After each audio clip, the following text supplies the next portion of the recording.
मध्य प्रदेश में होने वाले विधानसभा चुनाव में एक बार फिर से बीजेपी की सरकार बने, इसको लेकर शहर में लगातार कई दिग्गज नेता पत्रकार वार्ता ले रहे हैं। जहां बीते दिन हिमाचल प्रदेश के पूर्व मुख्यमंत्री की बीते दिन हुई प्रेस वार्ता के बाद शुक्रवार को केंद्रीय वित्त मंत्री निर्मला सीतारमण इंदौर पहुंची और मीडिया से रूबरू हुई। 17 तारीख को होने वाले मतदान को लेकर निर्मला सीतारमण ने बीजेपी सरकार फिर से बनने की बात कही और भाजपा की केंद्र तथा राज्य सरकार की जमकर तारीफ की और सरकार की योजनाओं का बखान भी किया। निर्मला सीतारमण ने कांग्रेस को आड़े हाथों लिया तो वहीं महंगाई को कंट्रोल करने तथा बेरोजगारी दूर करने को लेकर भी पत्रकारों के सवालों के जवाब दिए। मध्य प्रदेश में बीजेपी की सरकार बनने को लेकर उन्होंने दावा किया।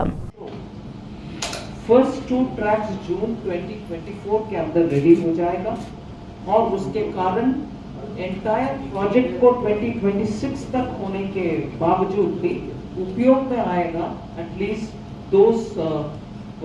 फर्स्ट 2 ट्रैक्स का डिस्टेंस इवन फ्रॉम जून 2024 पूरा खत्म होने के बाद 31 किलोमीटर्स को 28 स्टेशंस के साथ इंदौर का मेट्रो पब्लिक सर्विस में आएगा, जिससे नागरिक को सुविधा होगा और जिस शहर क्लीनेस्ट माना जाता है, स्मार्टेस्ट माना जाता है, उसमें पब्लिक मेट्रो जैसे ट्रांसपोर्टेशन के कारण और पोल्यूशन कम होगा।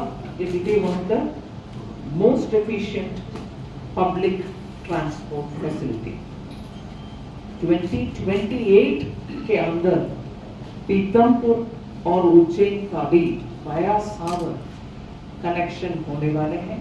इसीलिए एक कॉम्प्रिहेंसिव प्लान के तहत मेट्रो का जाल बिछा रहे हैं, ना कि ओनली वन सिटी मेट्रो। इसमें पूरे इंडस्ट्रियल इलाका और मध्य प्रदेश का कनेक्टिविटी का प्लान है। फिर मैं याद दिलाना चाह रही हूँ 19 फरवरी 2020 को एशिया में ही largest bio CNG plant Indore में प्रधानमंत्री जी ने इनॉग्रेट किया। फिर 14 सितंबर 23 को 2 IT पार्क्स, 2 IT पार्क का भी उद्घाटन हुआ।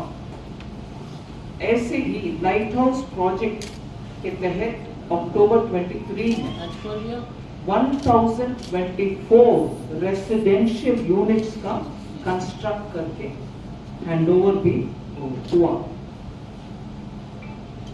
इससे बड़ा विषय पब्लिक ट्रांसपोर्ट के नजरिया से Indore will be one of the biggest rail hubs for central India.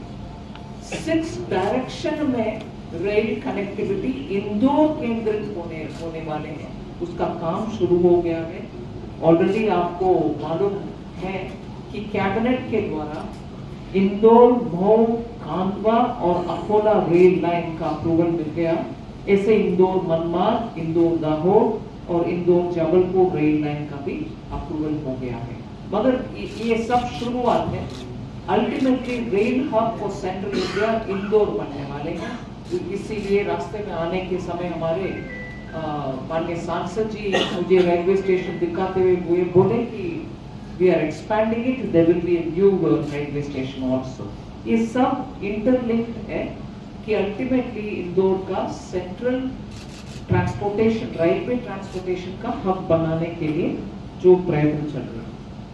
BJP के विषय में बोलने के बाद जरूर आपको याद दिलाना चाहूँ, good governance, corruption free government के विषय जब मैं बोल रही हूँ, आप ऑपोजिशन को देख लीजिए। जब भी एक स्टेट कांग्रेस के हाथ में चले जाता है, वो बन जाता है एक ही परिवार का ATM। उस राज्य का डेवलपमेंट के लिए कोई ध्यान नहीं रखते। उदाहरण आप देख लीजिए, हिमाचल हो, राजस्थान हो, छत्तीसगढ़ हो और कर्नाटका लेटेस्ट एग्जाम्पल। सरकार में आए 6 महीने के अंदर ही उनका इकोनॉमी और फिस्कल लेवल इतना दयनीय स्थिति में आ गए हैं। अभी वो मांग रहे हैं कि और पैसा दो, हमारे प्रॉमिस को हम निभाना चाहिए। आपके प्रॉमिस दूसरे और आकर के पैसा देकर के निभाना है क्या? स्टेट का फिस्कल मतलब टैक्स और उससे आने वाले रेवेन्यू का ध्यान में रखते हुए स्टेट को आगे ले चलना चाहिए। जैसे इधर इतने सारे कार्यक्रम डेवलपमेंट भी और महिला के बेहतरी के लिए, सुविधा के लिए जितना सोशल वेलफेयर और महिला वेलफेयर का प्रोग्राम चल रही है, फिर भी डेट टू जीडीपी के सापेक्ष में ऋण, इसका फिगर मैं कल भी बोली, आज भी बोल रही हूँ, it was more than 31% of GDP. 31% of GDP was only debt earlier. अभी वो कटौती रेगुलरली करते, आज एक गुड गवर्नेंस वाली सरकार ने उसको 27 point something % को ले आए. This is how good governance can work, not the way Congress governments have been doing. I'll give promise, but somebody else will have to finance me. I'll run the state, but that state's money will be going over to somebody else, other than those who are living here.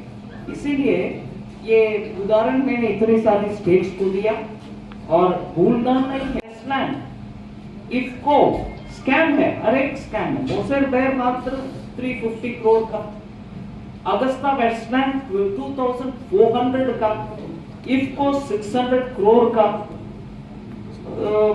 आपको ये farmer के लिए bonus देने वाले बाद 1178 करोड़ का.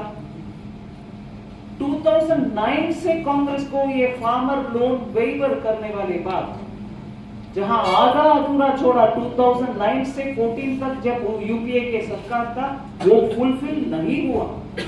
और मध्य प्रदेश के स्तर पर कांग्रेस के प्रॉमिस, और जब कांग्रेस पावर में था बीच में एक समय, उसका टोटल अमाउंट कुल मिलाकर के 2009 एंड दिस मिला करके 25,000 करोड़ का फार्मर्स का चीट किया. फार्मर्स को गलत फहमी दे करके कंप्लीटली गुमराह करके छोड़ दिया. और उसका जवाब आज कोई देने वाले नहीं है. कांग्रेस में आप पूछ कर देख लीजिए, कोई देने वाले नहीं. इधर उधर की बात बोले. किसान को गुमराह करने में कांग्रेस से ज्यादा कोई नहीं हो सकता है. पॉवर्टी इरेडिकेशन के लेक्चर 1975 से हम सुन रहे हैं. पॉवर्टी मिटाने के कोई कदम इन्होंने उठाए नहीं. सो इससे ज्यादा ना कहते हुए, कांग्रेस के ऊपर जनता के भरोसा हर बार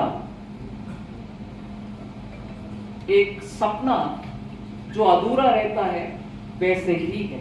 कांग्रेस के प्रॉमिस के ऊपर भरोसा करना, वो सपना साकार नहीं होगा कभी. मगर बीजेपी के द्वारा आप देख रहे हैं, केंद्र सरकार भी, राज्य सरकार भी. मैं एक और बार पूरे केंद्र सरकार से मध्य प्रदेश के लिए कितना मिला, कौन सा टैक्स के द्वारा, कौन सा ग्रांट के द्वारा, कौन सा कुछ और स्कीम के द्वारा, इस विषय में ना चल रही हूँ. मगर इतना स्पष्ट एक विषय है. एक और छोटी सी बात मैंने